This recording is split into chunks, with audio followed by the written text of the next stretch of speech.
amakwakobo Koko Cup niti nana saba line so na yentoa enkomo no so nana we dey fa che yo yesamu akwa babiem yo yega ahoma ne sen enkomo na de do ntino ya na ko twaso wo haye ahoma na haye ombese enkomo ne se die si ede ne betimi awie ne ye ba me sure say time we dey be wie etina owo ekwan amofa so dia select clubs no normal ko bo the final competition e ho na ne wo enti na me do baby edu Brazil so Brazil be clubs no and 9 and the playoffs no because two clubs and they choose to Brazil and there's a 4 clubs go playoff not 2 clubs can not clubs no have the 8 near chemu 2 groups a group of 4 may about we are near who they winning Ghana and you choose Kotoko has na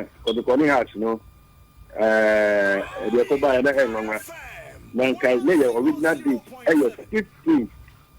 15 February.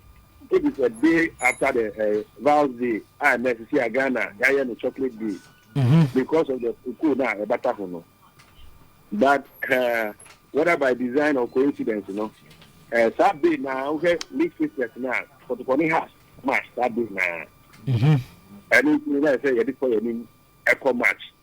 So we go for your match. So we are course you na school to Amadia March 25. Kotoko has be share Kumasi for playoff. Okay. Eti next year bonu Kumasi we are the obeshe no any opportunity to go the final competition with Brazil. Why Kumasi not Accra? You you see Kumasi because Kumasi is central I was Ghana hanging. I feel so Koko Tiafono Kumasi will be easy for them to access and crime. A dear so House of Force Kumasi no yard home. Home the original and crime. But Kumasi no yard game cry home koji Kappa Mobile Africa had that no koji people to concern ho. So the person said daddy I had a too much I had a home pa. You like Kumasi no akwa be bring and a able Kumasi no. Okay. Nana sikaya ye titeti efa ye competition hu die. Etwetwe aso kakra wo. Ye say ye bobo playoff na club bi abewini u playoff abenya akonya akobo the final competition no. We are entitled to $500,000 as appearance fee. Sikaya ye tie no kro bi wom. Hey, in pacho class ni tia o mu be ku what you so cry found. Yate so $1 million. Next 500 ne kwete no bro sa $1 million. Only say what the class hey ombu fu ba. Okay. Edi emba se Kotoko ne has ebebo matching. The obewini obekọ the final competition with Brazil no. Wa qualify keke no kwa na okobo bi ne $1 million. Ene ye de ma odi asi hu de akọ. Okay. Na wa be lusu de wunya hwe e wa ha. Because there were appearance fee for participation no. Playoff no obi a be na appearance fee kakra. They say one million winia and a compensation kakra ma. But when you put your wadum na we need dia na just no dey dollar no or pepe back now we dey see ho akọ. Okay. Nana, say suma ebiem ya bobo playoff ni nyina awie no. The main competition the tournament na nkasa no da ben na bekoso. Yeah, that's opening. The actual main tournament will cost July 2027 in Brazil. July 2027. Okay. Na ayi competition ni country say dey kan mo akoko mo di mutintiman. Ene bia ayi mefanze Ghana nka Cocoa board oma na yi scanner makojeje kakra na makeka bom na mode organize competition ana say ayi ma na mafan mu way I resist because scanner yet na no den $1 million there menya sure so okobo ayi CAF kwa competition ayi appearance fu benya say scanner yo what I say because a private initiative na ya na Cocoa Tiafo no then so said yet me Kotoko board and you are for Koko. Anyone again was since I was so Kakaka. No Monqua Koko that now would be acting in a Ghana. Any old being so. And to that very popular study, the bottom 50 answer your carbon thing. And to any fee for Edin Koma, you do so. The boat to a car near me. To take with us, dear, Gabo Mania, the social able to take with us at coming to Trani, Pumani, Tonini, the men who had me at the Chimenu, take with us in a Boama. You need to be to cook about the Fifty idea, but you didn't say, and Wahu Raya Petty in teaching in Nano. I have to boy, I don't know Kakuma, immediately Waba. Oh, okay. There's a asset says here, I say, and Wabogu to raise money. And yeah, scared that was here, Shassi, and I'm going to abo. They say, budget in our and my budget in our possessions. And it is a budget in a I will show me in a couple of months. You do not the Ekana and they say, Ayo. Oh, okay. Now, what will play off or qualify when your appearance fee 1 million? Now, Oko Jesus, Ubenya saying, Oko, yeah, we now pay 4 million USD. The baby second, no, pay 3 million. The baby third, no, 1 million. And the baby fourth, no.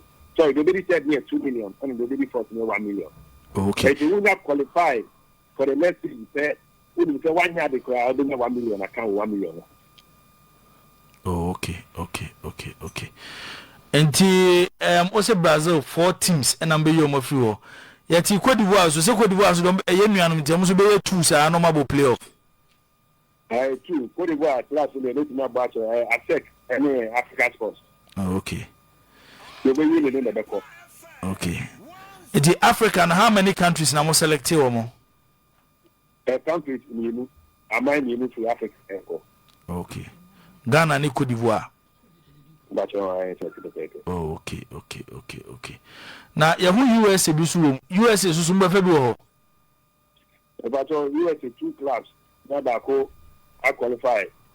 UK 2 clubs. UK the big number of clue London because but you can see the big number of clues London derby because you see. London there say o kan London derby there say ne kese pa na Arsenal and Chelsea. So, the Matano, the Chelsea, but clue I mean, London derby. Okay. And Japan also where? Japan here, I derby Kasiapa Osaka. Okay. Then a Gamba Osaka. But you're good at the word, and the young Switzerland so. Switzerland, derby Kasiapa. Hey, Switzerland, mama, and they meet me in them. Okay, FC Zurich, and Grasshoppers, me boy. Me pacho, and Kotato, and pay. Okay, they say the Ebeka say, Abuwai Pumakwem, playoffs no, and the Baba started. I must hear him say, match, movie Bibia, now at the 25th match. 25th match. The 25th match, Babaya Sports Stadium. Coco Cup playoff, Kokone has. Wow, be winning no, Oko Brazil. What try play ma would do Brazil $1 million near their 2 accounts. Sir, who do Brazil 8 class? Now you both first round here. Now we qualify for second round now. 1 year the crown. I have two groups. Now 2 groups, good to be 4 class. Now the ball round robin, and the first and second they qualify now about straight semi-final. Now semi-final, who bought semi-final now qualify for semi-final. What about your semi-final over $1 million? Oh, okay. Nana, say, me sure say, ye nim no susu no, yebedi di ho komo na ye nyina ya boa na competition no atimi aye successful. Na main tournament no de Ghana referee be kwa na. Tournament no referee na ye na stakeholders ni na referee be kwa. Okay. Eti Kotoko has 25th match no. Na no Ghana referee be di anamo the foreign referee beba. Ebi so ya jinjin ho ya be tosi. The Ghana referees they are very competent. And you know so ya Balotina to Ghana referees so why not? To Abontin so Europe and I say North Africa and South Africa so get the ball. Okay. Nana Oseichum organizer the ma Cocoa Cup competition ye hwe ni mu say July next year ebetimi abaso na mum playoff no start 2026 ayewrami 25th of March Baba Yara Sports Stadium Kotoko and has edi ebese nana yeda say yebese di nkomo biem Eso me da okay all right enti Cocoa Cup won enkomo na yekodi na abadwafo wa ha breba na ebibi nsem no mbetimi de aka ho na modi ho enkomo tino na je said e chiredi kan say 2026 generate more spend less no on the fear system and save more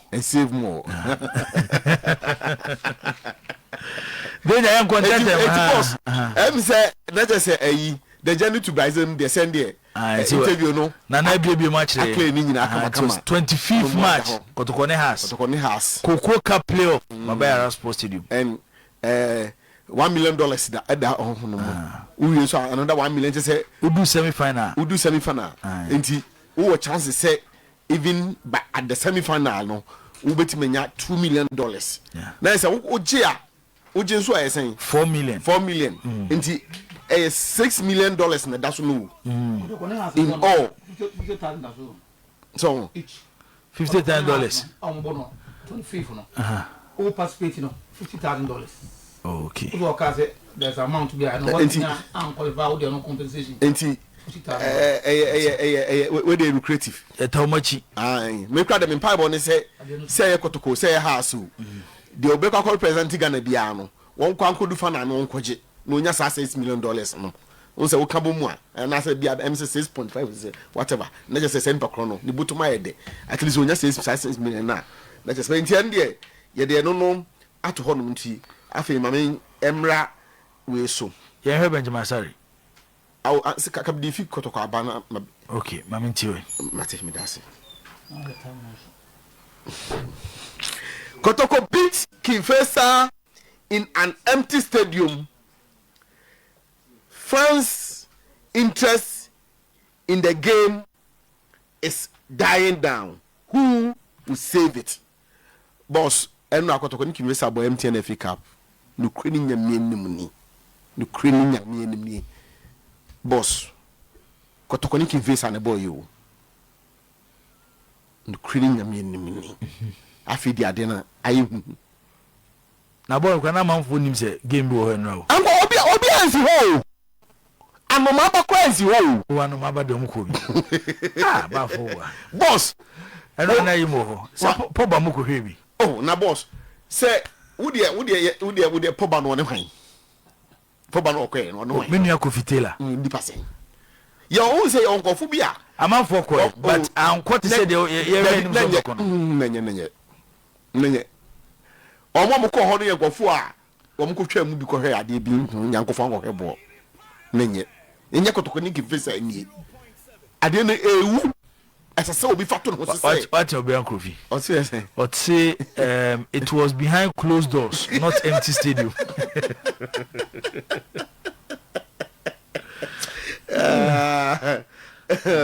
obi de yi o haju yo enti no eno no ye de eno no ewo ho no mo me pa so mo fa me nko Ikozito on Prince Badu reminds me of the good old Yaya Kasum. Coach Karim Zito heap praises on his new signing. Stress Yaya Kasum Buja. Seriously, the moment we could have Yaya Kasum no matter because he doesn't know Yaya Kasum even at training. He doesn't know we are training. So I see Prince like that, and I'm very happy for him. Only we have to be very careful. Boss, say, but Yaya Kasum, no, so about betting one some. Yeah. In fact, omo mi no ma din komo a omo so mu no de yesi se ogina Kotoko fifini ho de abode umfa bonsa no honko and the obo sana prince bedunity enti ene na adwuma prince ebe ye de amakọ de defensive midfield no ma wi isi ade DM no de ebe makwa ma adabodo mo ne kojo set no mo nim no makọ yo madwuma no sa adabo no se obo 8 pa obo pa o even though no obo DM no but se o ma no sa free roll no na fe won na mu a nti afi de Kotoko fifini ho no emu ba ba yere pampen a na je se bibia nso akoye kama wo ho no mo Mediama Sas Kofi the ball boy who beat Abdullah Ghazali has a full assistant coach, but there is a call on the GFA to use cones rather than using ball boys. And boss information I picking just said Mediama say Kofi mo insisted the mobium so much as a pa there. Man may ball boy be. Oh, my boy be. Stadium with the Muntinga Sumanisi. Okay, say so mobile no call. Oh, it's most hobium because I don't know it's course no. Almost so I go move ya quest. I say, what say board about one chin to one chin face in his anomano. Or media maso so they believe the spirit of fair play, you know, and your own ranch and yadi. Now, and your own Orekusia revenue. Actual article or this the Amagana Football Association say and that the born baby kika kono say obi da form na or mreness or person or take now the pressure to opponents so now up a board no be fadi krukra na ni bebre enti yanko de uko the European clubs na enom de ade six park no hia nom de ball na to so ti ball we duma nyina so fa ball fa beto so na akọ enti true ba obi kodu anu afa de da so no ato na te say eno so aye kama last one so ediaba boss last but one wadauroma last one time no ni mienu na do the last one big fallout choose there oh ma ena ma minka mu oh esa na say nye team ba ko asem e dey team ba ko ti na minka say mu nyene ti big fallout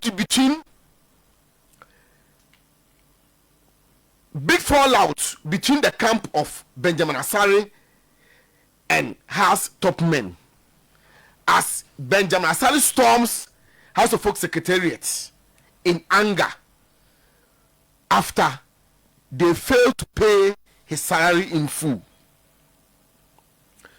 Boss, information I picking here say before has ni media mano Asare de before ra House Secretariat ema nyamin kwa kotonisa kan nene kan we kan adwe kire nkofo kan no mabum kaka kapuru hwemu ni nkreba na yakọ hwem de ese etienie on se has esa asa no msan 1 year from Olympics and no buy no hu se asa ya afa na no omoye no 1 more year to nya Blasters call up no msan year no 1 more year enti na se akoye 3 years na no na omudi increase omosan no mutua no 9,000 a month but in yedi infini bika ho no negotiations na say akwakoye sisi no akoye say so mutua no 18,000 enti 18,000 no ta salary 18,000 the year atie no kaniska 180 million na 18,000 no the otua ka no wo ye asale salary no ano okoye no 9,000 ta salary ko na bro chiri ba e ukai Blasters friend o mko ba ya de ade eja onko hwe na accounts mu a okoye a 9,000 de no say hey masa ahine ne ha na ne ode bufuo de call ya chese ene okeka na adwene nkyere mperifo pa ama eno no ede nsem bebre esibi aba ede bufuo pa boss ma wie Asare in Agbesi out House of Folk top men pushes for Agbesi to take over the position of Agbesi at the World Cup. That's number 1 no. Time after the information I picking say some top men at the FA has assured us folk say Agbesi is going to the World Cup. Benjamin Yeda say some key players are coming to fake injury. Watch out coming Sunday. No less than 5 key players are seeking for mutual termination and they have made their statement to management. Axel Obed, what happened when Kotoko were traveling to Nigeria for Kwara game? The changes that resulted in a serious misunderstanding within the players and management. Zito is not the main problem in Kotoko, but the problem is coming from the top hierarchy. I mean, some of the IMC members. Donko, and I did message we about my good friend Donko. There be we a Septra Manuel Donko, and or the message we about. Obed, my message in free way. Kakaka. It's a pleasant be faking injury. Some man say, I won't person by Sunday game no. Chelsea Bono. Kotoko ne Chelsea no. Denesi. Nso nko di kakra ka ho. Oni etimi ti ase bia me etimi atom go me se de me nim de ase de. Be my boys na faking injury anti yeah ebi obi bi o ye bia ka say ya obetimi de aba. But you see Benjamin Asari issue no na nipa bi nya abotre. Tradition bi ya ba Ghana ha say the who see any nipa favor. You knew be a favor. I say among for mentality as you know be a favor. Who knew be a favor. House of Folk invested money. A asset of Heart of Folk. Agbesisu a asset of Heart of Folk. But do be with me trans who said there be. Me here we be the ababe so we so ma bibia koyi. Baby Asari eduru no. Sa suban na e Ghana Premier League team so called national team ba unhu de ebesi. Na nsem bebre bu ze nipa nda se club na mu ne form be drop it. And e be nyoma bu ze national team call afoforo be ba no nka ho no. Enye smart business o. Let's state it emphatically. At the time of Benjamin Asare called national team, not unconsidered goal. He wasn't the bad keeper. Some narrative now as a PC chairman look like say, Agbesini him go down as Asare na sapreko peno and Tesao. Asare was keeping clean sheet back to back. Asare has never been a problem at Heart to Folk. There are times people need to sit down. Asset no more money no. Yibo. They should know that Agbesi beda. Agbesi onya de enche Felix Cheyo. Mamo nya to say locally ye ka say esi ano Ghana Premier League ye best goalkeepers a. Agbesi be kon anim agye Emmanuel Kobio. Na even Asare ne kura na nkofo e wo hom ni ne compete o. Ba ma for officer Asare at Great Olympics ni afre ne Blasters o. Or the best goalkeeper in Ghana, no Olympics. Olympics near friend Blasters. 55-man squad. Last AFCON year kwa Chris Hutton Fred. Now Sarah County dropping later. And Oba has a pajan to that level. It has a buano. But baby, I want to akeka crabina has a tennis song, has a young song fast. Imagine your goalkeeper being the number 1 for Ghana at the World Cup. Or 4 more years. In Fieni be one. Yes, sir. Sankasare kwa contract be when you say, yem boni buga kakra. Maybe the contract be end of the season. The manager the be call World Cup a free agent crank fine. But this is a player and the contract ne term. It's the moment of Ebano. There should even be a special project and Kasabri Heart to Folk. Come goalkeepers department no. Ki emiamu to the stance asare form no. E je die chire din. Nana mumu no man at for the last 5 matches. And I'm a Donnarumma in prayer.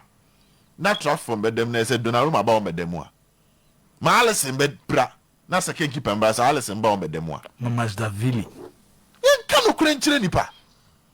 They no much one yan saro. Na aba say only the goalkeepers do not have the right to decide whether a salary should be imposed. This player went me £200,000 be and now dollars wait me free moon. How some top players are players are no baby ko free amount to be to we are enter Ghana kobobo Germany against the German national team in March.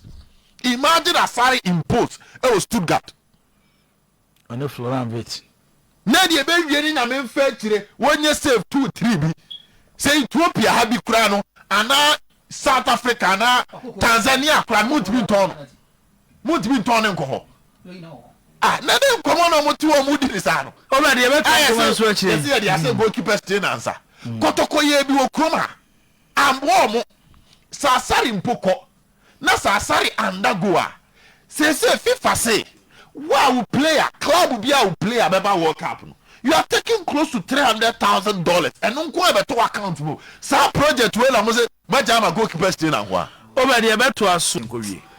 Meaning say Kotoko no whether it is whether say a place of the moment you step foot na whether a bad boy and as a Musuma no Kotoko na your background checks about their behaviors and sana mako form ba because Kumasi de bia obi aba Kotoko ne subanya papa and they obi oba and no one so na maybe no like we don't hear that story where they are maybe because you know Ebi ni wo mo. because you know suban bia dia yenka. Because you know and we are not at least maybe on one is far from stories may not be coming out. But jibo nya worry enya de how say the bia Kotoko play bia ba Kumasi ya ne subanya papa ne subu ya why see eti background checks be no mo ya ansa na mo de o maba. But you see Kumasi na no ana the crack kind thing. The truth is that Oshebona Kotoko bona the punishment to supporters. There's an okay. Oh, ampa. Kotoko bono mo boni. Oh, to know Oshebona I say what you said moi you are being punished. Ewo de o. Tell bre. Ewo de o. You are not your eyes not seeing good thing. Obezo ye Kotoko bo mbonye. Yes, you are being punished. Say Debbie. Na say me this ma hwe Kotoko games bibra. And no park obi ba bia na bufu ye. Give us the record. Na fe the stay na no. Say obese de mo a omo je record on the 25th to 29th minute about. Captain, omo je record no. Na unu omo je record na oba. Obi aba na say omo je record me who because you nothing show say Kotoko were playing with one man advantage against a very bad and poor defensive team. Omasa wafu Omasa I want me anye team ni. Omasa brutal defensive. Obi aba kuma na be so mo moko. Obi aba na be so mo moko. But ball you difference between omoni e. Zito me say odidi na ne di hu ayi ache dodo. As a legend no. Odidi hu ache. But he's not showing anything. It's just this is a team that is being well coached and international opinion.